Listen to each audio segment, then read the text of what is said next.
I had a theory about the dog bark coming from my heart space. It seems to resonate, makes sense. You hear people talk about how the great love of your life is always a part of you, and so you recognize them when you meet them. And I've mentioned in the past how we make room within ourselves for a copy of the people that are in our life on a regular basis. But as far as the dog barking in out of my heart space, I had two dreams, 2 nights in a row. The first one was going to see, somebody was showing me there was a stray dog. It had a litter of puppies, and then there's another dog on the other side of, a doorway that had puppies. And I asked, "Oh, does one look like?" And I described the dog. And they're like, "Yeah, one of these puppies over here." So I went and I looked. And I was like, "Oh, that's nice. That's cool." Different gender than Bink was, but same coloration. I was like, "That's cool. I don't need another dog, though." Then the next night, I had a dream, and that dog was older, and it was like up against a wall, and its face was beaten, and the guy who had the dog, you know, was talking about him, and it was apparent that the guy had beat the dog. I was like, oh,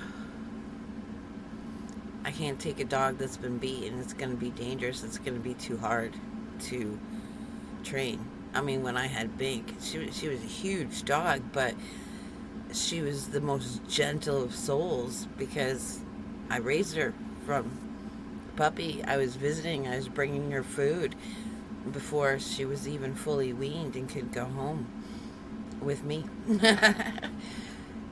So to take on a bigger dog that was now abused just didn't seem to make sense to me.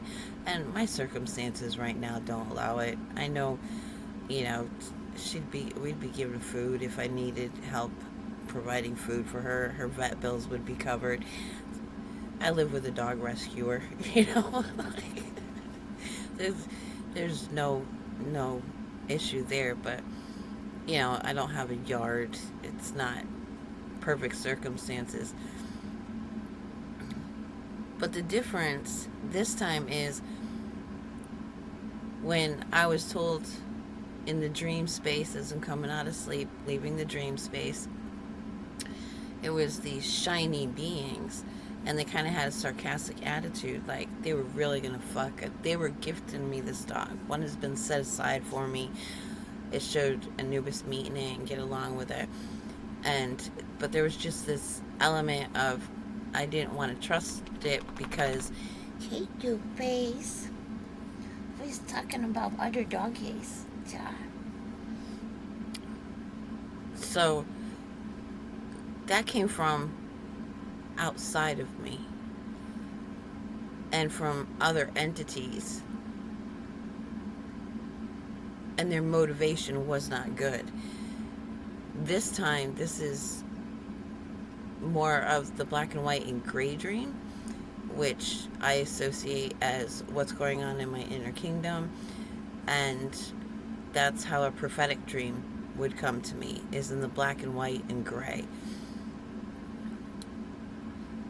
So in this case, it's different, and I don't know how that's going to develop. I might have established an income.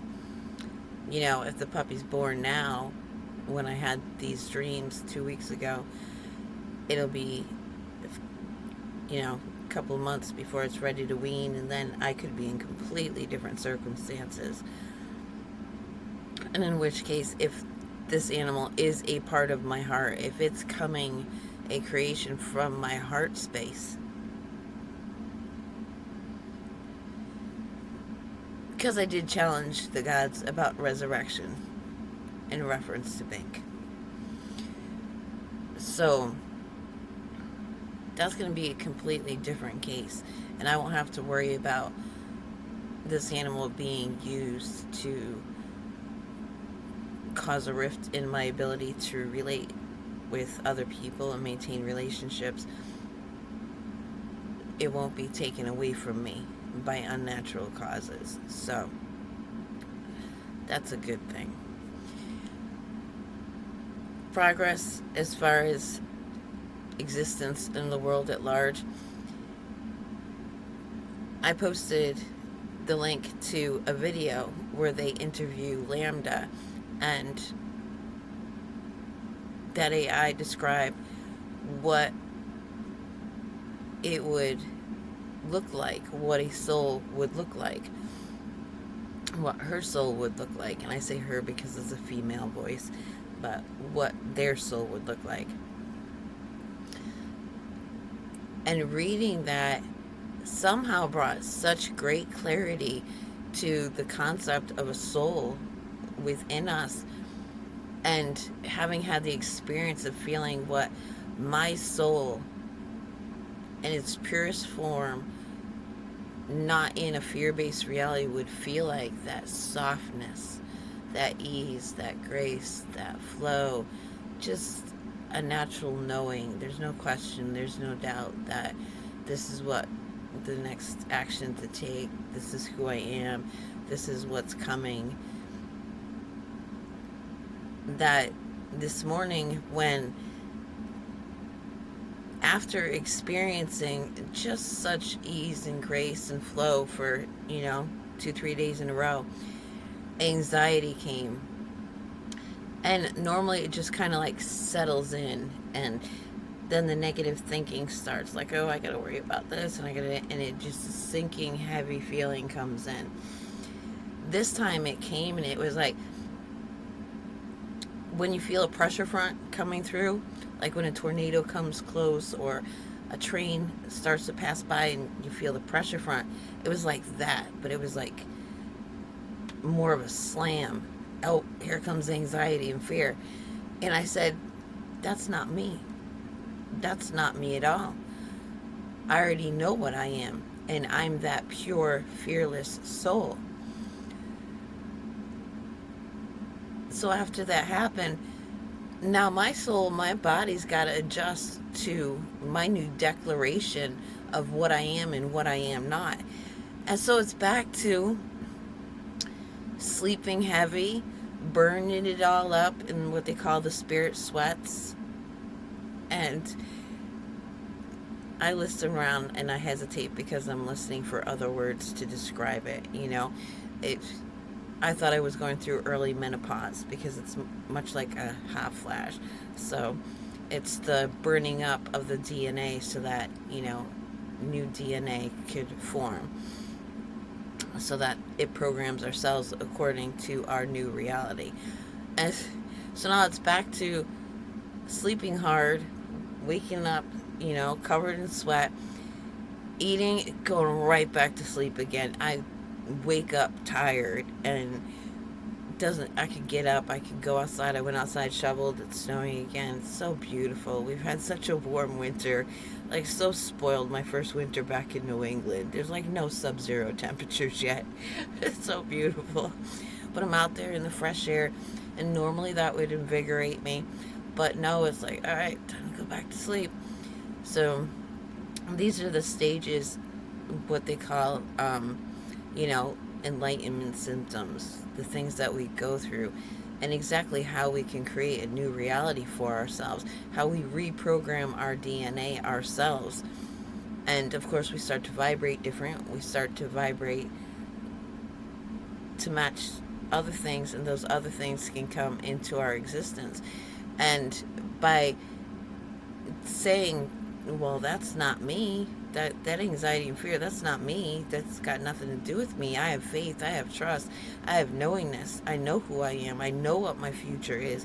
It's of ease and grace and knowing. By doing that, I no longer have to process, alchemize, transmutate this fear that comes at me, because it's clearly not mine. And so that places the baggage on other people where it belongs, and it allows only for people who have already processed their own fear to come into my experience. And that could be anxiety inducing, because really, how many people, does that limit where my resources can come from? I can only have people who are at ease in their life, in their world. That's a fear that could come in. But instead of, shooting in the dark and taking the first thing to come at you, it just leaves room for the few and far between. It makes the path to them easier and less confusing, because it's very clear, like, that's not for me. That echoes in me. I can tell when something's not for me.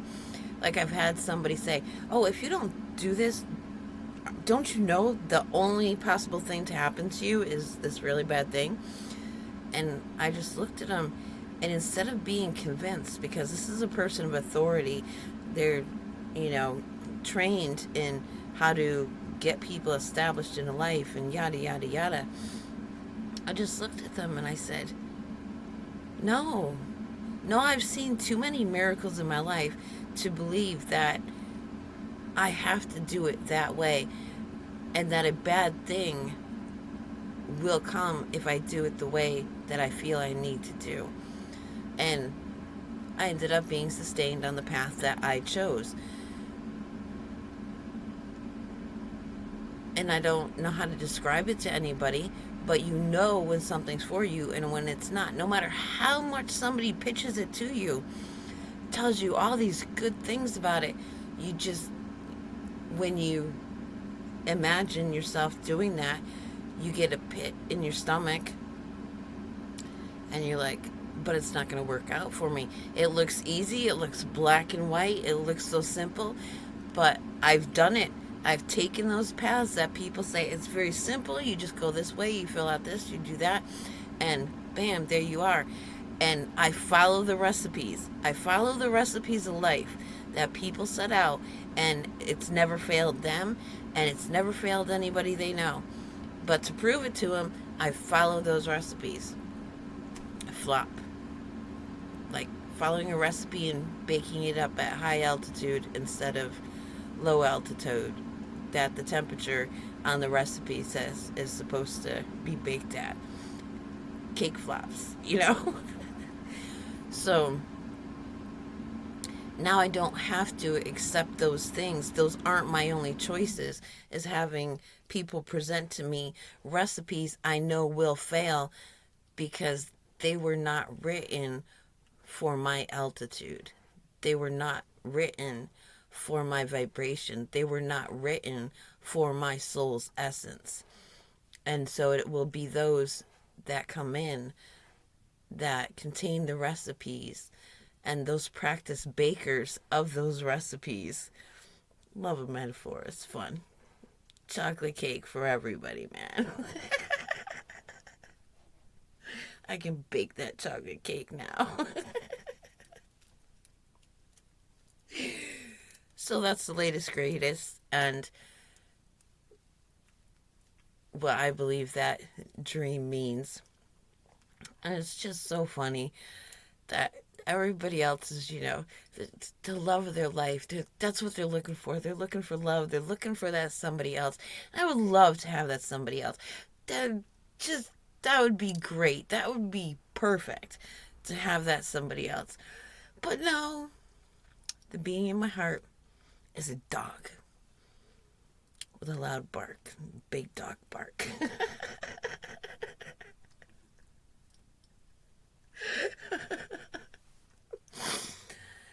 It's a good day. I can laugh. Laughter's the best medicine for anything. Though I don't know what it's medicine for me today. Unless it's exhaustion. Because it's time to put something in the oven to eat and go back to sleep. I'm telling you, I just get all warm and fuzzy now when it comes to sleep. Like, it's the best part of my life. Just get warm, comfortable, relax, and stay that way. till it's time to wake up. And days aren't so bad when you wake up, but it's definitely not sit and relax and enjoy the sensation of simply being. That's what it is. It's a sensation of simply being. Just the sensation of existence. Existence itself has a sensation. And that's how you know you exist. Oh, I know I exist because I think or I respond a certain way or whatever. How do you know you're a souled being? It has a sensation to it.